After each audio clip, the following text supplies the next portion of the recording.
Good afternoon, ladies and gentlemen. Good morning, good evening, wherever you are listening from in the world. This is your boy, Kyle Stutzer, aka Sis the Kid, aka Coach Stutzer, back at it again with another episode of the Voices of Value podcast, where we bring individuals onto the show that we find to be inspiring, and we want to share their stories with you so you guys can also be inspired and keep pushing and elevating in your life. Today's episode is a special one because unfortunately, but fortunately, I haven't had enough amazing Black women or women on the show in general. And I'm trying to improve that because I find that the conversations with the ladies tend to be a lot more elevated and the audience tends to enjoy it a little bit more. And I tend to enjoy it. So we definitely got to double down on that. Hopefully our guest today can give us some recommendations on who else we should have on the show at the end of the pod. So with that being said, if you're watching this on video, you know who we have on right now. If you're not watching this on video and you're listening like the majority of you are, Emily, go ahead and introduce yourself to the listening audience. Hi, everyone. Thanks for joining the conversation today. I'm Emily Brown, co-founder and CEO of Free From Market.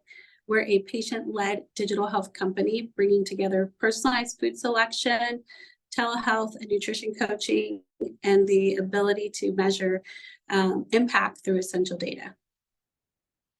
I love it. I love it. I love it. Emily, thank you so much for making time to come on the show today. As I said before you got on air, we're in similar, or what would you say, cross-pollinating industries where both the work I do and the work you do, they work in tandem together to kind of help improve our communities. And so I'm really excited to dive in what you've created with Free From Market and the inspiration behind that story. But let's start from the foundation. Where did you grow up? Like, what is the upbringing of Emily look like? When you think back to 4 or 5-year-old you, what town were you living in? What city? And what happy memories come to mind? So I am originally from Dallas, Texas. Yeah, and I grew up in a little part of North Dallas called Hamilton Park. And this is interesting and unique that it was a subdivision that was created specifically for Black professionals in the 1960s. So at first it was my grandmother that lived there in that home, very tight-knit community. Everybody knows everybody. I had an aunt that lived just the street, behind us. So just very close-knit upbringing in that community. And so I'd say at 4 and 5, I was just like, I think most kids, just, very happy childhood. Both my parents were always kind of civically engaged people. My mother was a professional educator, my father a truck driver, but very active in our community, very active in our church community. And so we spent a lot of our free time, like I remember we would go and we would visit the nursing homes and we would sing at the nursing homes. Music was also a big part of my childhood and even still a big part of my life today. So, piano lessons and voice lessons and lots of singing and just making music together as a family and as a church community. But I'd say kind of the thing that's most central is that my parents, I always saw them helping others. If there wasn't, somebody at the church or somebody in the neighborhood, or one of my mother's students, my mother taught ESL, so English as a second language. That had a profound impact on my upbringing and just even who I am today. I love that. So 3 things you mentioned there are service, community, and music. And I kind of want to dive in on each of the 3 of those. So let's start with music. I grew up oftentimes hearing this quote repeated from my father quite often, which was, music is a ladder to the soul. And so when you hear that quote, what do you think? What do you feel? And how did music, I know you kind of touched on it, but how did music further impact, I guess, your spirit and your attitude on a day-to-day basis? And or maybe relationships that you were able to build. But talk about, a little bit more in depth how music impacted who Emily is and how it's still present in your life today. Yeah, so music has always been really kind of an important driving force. I do think music is one of those universal languages, just like food. I think that is kind of part of our identity, part of our culture, and just part of our everyday. I think music is all around us, and the sounds of nature, and it's just everywhere, and it's just part of that human experience. And so for me, at an early age, formal music training started with piano, but music was always present in our home. It was a big part of worship, and it was also how we gave back to the community. I think I mentioned, we often went to the nursing homes and we would just sing for the residents there to bring them joy, and just the simple joy of music was really foundational. So as I grew, music continued to be something I wanted to pursue in a more formal way, and so continued in my lessons. I became really passionate about choral music and singing. I always tell people the story that I think I've officially discovered I could sing in fourth grade.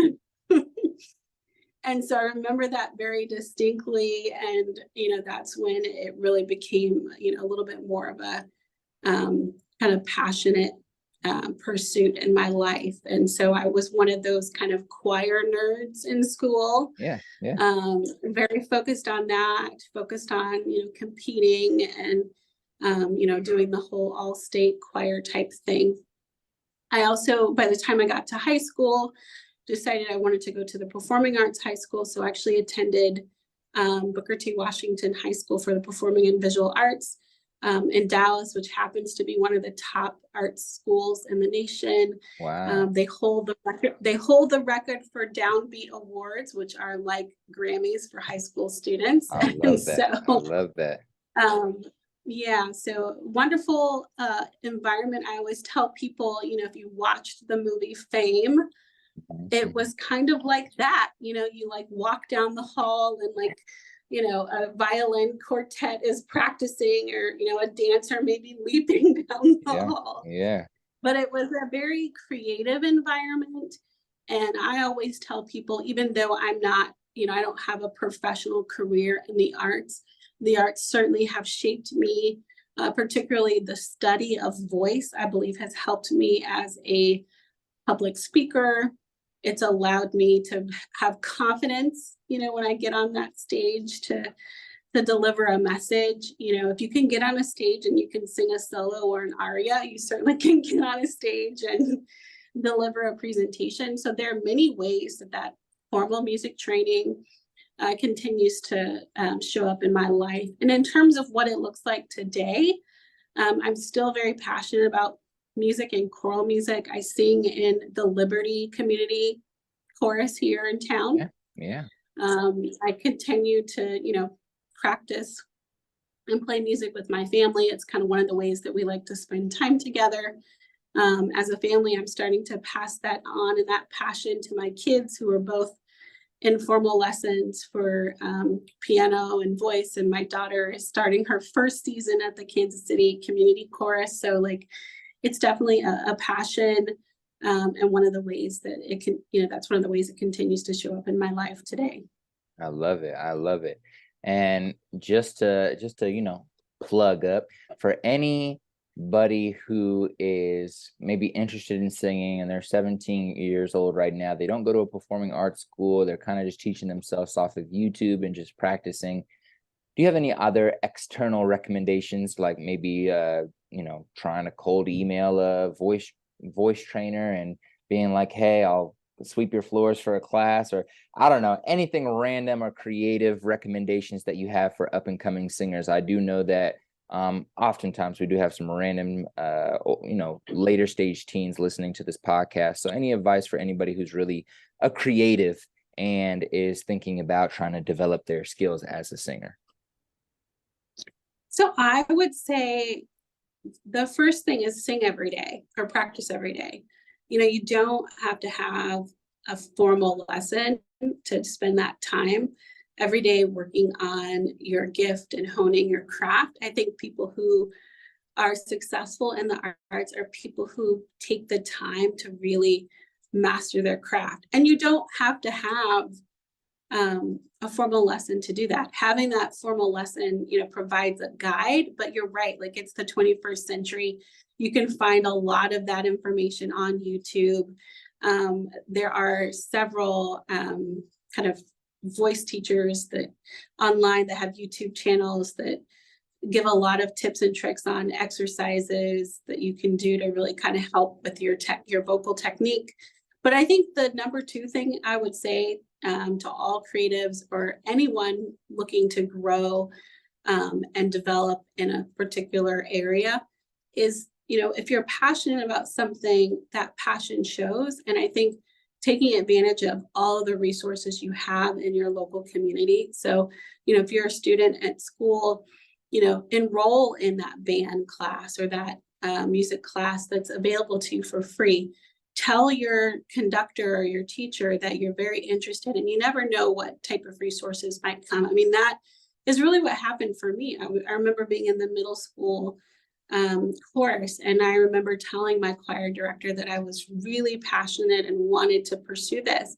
And she would stay after school. This was before I had a dedicated voice teacher. She would stay after school and she would spend extra time. Or when I told my piano teacher, hey, I'm going to audition for the art school, we spent extra time working on the music theory because that was a component, that would be evaluated in that audition process. And she wanted to make sure I had those resources and those skills.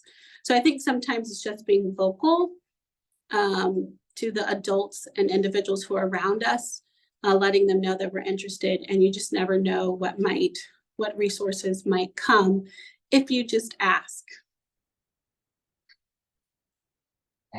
I love it. I love it. So we talked about, your upbringing in music and kind of how it's translated later in life and how there are some, crossover applications you've used, especially on the aspect if you can stand up and sing in front of people, or if you can develop the confidence to sing around one person, then you can definitely develop the confidence and definitely have the baseline capabilities to go and speak and present. Or maybe you get some random corporate job just out of college. Maybe it's not your passion, but you still want to elevate in that job so that you can make more money to save to invest in your creativity, utilize those skills, and maybe look a little bit deeper into your skills instead of like looking at it from a broad point of view, like, I'm just a musician, this has nothing to do with finance. It's like, I'm sure you can find some skill set that you've developed inside of your passion and your development as an artist to apply to other paths as well, which we'll dive into how some of your other core components of your childhood are present today. So let's do that. Community. You talked a lot about community. So being able to be around a tight-knit community, being able to understand the power of having the presence of a community around you, knowing that you can go the street over and see a family member, or knowing that you can ask your next door neighbor for some assistance with, helping your car, just having a sense of community. How important was that to you growing up? But more importantly, or maybe not more importantly, but more specifically, how important has that been to you now as you but you work on building a business, and we all know how hard that is. So how important has community and remembering what community felt like then, been in your process today as an entrepreneur? Yeah, no, I think community is really important. I think it's the African proverb that says if you want to go, if you want to go fast, you go alone. But if you want to go, I'm mixing it up, but it's basically essentially if you want to go far, right? Like you go with others. And for me, I think that's been central in my life. Like I said, growing up in a tight-knit community, having a very close family, very supportive. And I just saw how everyone, chipped in and helped support the dreams of my parents and, my siblings. My parents were also the type of people who, said, oh, you want to pursue music? Great. Like do that, spend time doing that. They didn't say, oh, there's no future for an artist. Whenever, when I started Free From Market, my dad, he's like, oh, this is great that you're spending your time doing this. What can we do to be supportive. And that's really just kind of the environment that I grew up. And I'd say that I recognize that that is a privilege, that not everybody grows up in a community surrounded by people who support their dreams, but I've certainly had that. But I know that we don't get anywhere alone. And so in all of my work, I don't do it alone. I may be the face out there talking about the work, providing the message, spreading the message. But behind me is an amazing team that does work every day that is just as passionate as I am to build a future that we all collectively want. And so I'd say that for my team members, but also our investment partners and other partners that we work with, it's just absolutely critical to go with others. And I think that's important in a business. It's really hard to go far if you're the only one. And so really having that community mindset. And I think beyond that is harnessing the power of community, the people that you're seeking to serve and making impact, making sure that they have not only a seat at the table, but that their voice is heard, and that all the things we're doing in partnership with those individuals. So I think community is really, really important. Yeah, and I think you kind of shared it right there, but I would love for you, when we think about cultivating community, especially as you've been building a team around you the past, few years, for anybody out there who's trying to, and it doesn't even have to be specifically from a business sense, but feel free to take that route if you'd like. But when we think about cultivating community, what would be one recommendation, tip, sure, let's just use those two words, that you would highlight for someone listening right now that they should try out, or that they should do, or an action that they should take that can help them cultivate the type of community they want around them? I think we cultivate community a number of ways. Sometimes it's through, vulnerability, right? Like that goes back to my advice of, if you're looking to grow and you need support, or you have limited resources, being vulnerable and being willing to ask for support. I think that's one way that we build community. We build community when we show up. So sometimes it's about showing up and being there for each other. I think one of the things, particularly coming out of the pandemic, when we were all at home and we didn't have in-person gatherings, I think it's important to acknowledge that community doesn't have to be physically present. We can build community with people through a shared common goal, or through a shared interest. And so just showing up in those spaces where there are others that have like-minded interest. So whether that's a virtual community or it's an in-person community, I think part of it is just showing up. And that's how you build that community, showing up and being there, being present, and then participating in that community. I love it. And I think some people are going to have an automatic response to that and be like, well, what if that community is not present nearby? And my response to that, ladies and gentlemen, is create it. Now, moving forward from there, I would love to dive a little bit more into Free From Market. So, sorry, gotta get my beautiful questions that I have ready to fire off at you. Just kidding, don't worry, they're not going to come that fast. But I'd love for you to kind of talk about your personal journey, or your personal struggle, or your personal obstacles that you had to overcome that kind of forced you into creating Free From Market, or inspired you. If force doesn't sound like a good word, but inspired you to create Free From Market. So let's start there, and then we'll kind of transition into breaking down what Free From Market is, and what you guys are doing in the community to kind of improve the ecosystem, or the community. Yeah, so I always like to say that this work in some ways found me. It all began with a very real lived experience of having two daughters who have chronic conditions where food is part of the treatment, or it's part of the standard of care. And so that was the case. And like many Americans during tough economic times, We were on WIC, we were on SNAP, we were also Medicaid beneficiaries, and just found it very difficult to get the right foods at the right time. So initially, I started a nonprofit to get kind of special dietary foods into food banks and food pantries. And while doing that work, had wonderful experiences of being able to study food-related conditions and food insecurity, worked with research partners in that to do that work, became a committee member on at Children's Mercy on their patient and family advisory board, which really gave me great insight into really just kind of the need in the community and just how central that patient perspective is. And I just saw during the pandemic the rise of, what is now termed social determinants of health, which, for listeners who don't know that term, those are the social factors. So like where you live, your zip code, do you have access to healthy food? Do you have access to quality education? All of these things help determine your health outcomes and drive health outcomes versus the time we spend in the clinic at the doctor.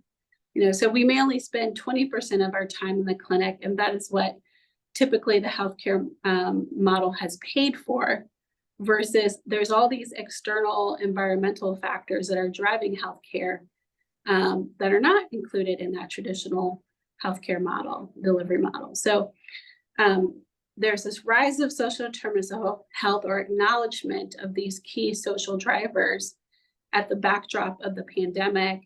And I just thought there's got to be a way to do this work and to do it at scale, because this is a huge problem. 1 in 3 Americans has a chronic condition where food is part of the standard of care. That's everything from, heart disease, diabetes, food allergy, GI related conditions. All of these things are either treated or managed somehow by the food we eat. Yet, 20%, 1 in 4 Americans lack consistent access to healthy foods. They can't even find them in their own community. So there's this huge issue. And so that's why I started Free From Market, to address that unmet need, to work to improve access not only to healthy food, but then the support that's needed to make those changes. I mean, we've all been there, right? You go to the doctor, you get some blood work done, things may not come back the way you want, and the doctor says you've got to make some changes, but nobody helps you with those changes. They say you need to eat better, but what does that mean? How do you do that? And then it can be challenging, even for physicians who don't receive, traditionally have not received nutrition training as part of their medical education. So there's all these gaps in our system, and that's what Free From Market is really built to address, is that access to high quality, nutrient dense food, including fresh produce, and then that support to really drive health outcomes. So we have a digital platform that does that work for us, leverages technology to do it at scale. And so our customers are able to refer their patients or members to us. They're able to select the healthy foods they need that meet their dietary guidelines. And then we're able to send that essential data back to further drive health outcomes and provide additional support through our health coaching. I love that. I love that. Ladies and gentlemen, our lovely guest just broke down what her business is about, the foundation of her business, and what their goals are moving forward in terms of how they're trying to impact the community. And we're going to take a short commercial break, but when we come back from this little commercial break, we are going to talk more about what maybe some obstacles were that she's faced along this path, who some of the key partners or the key conversations or key meetings that they needed to have in order to start making this change and start building, the technology that they're using right now to help advance their mission. And then, of course, we'll talk about some of the pieces of advice or knowledge shares or knowledge information that Emily would like to share with us to help the audience improve their food choices or how they can get access to better foods, especially for those of you who live in spaces and in communities where that might be a challenge. So that being said, we'll be back from this commercial break in 30 seconds.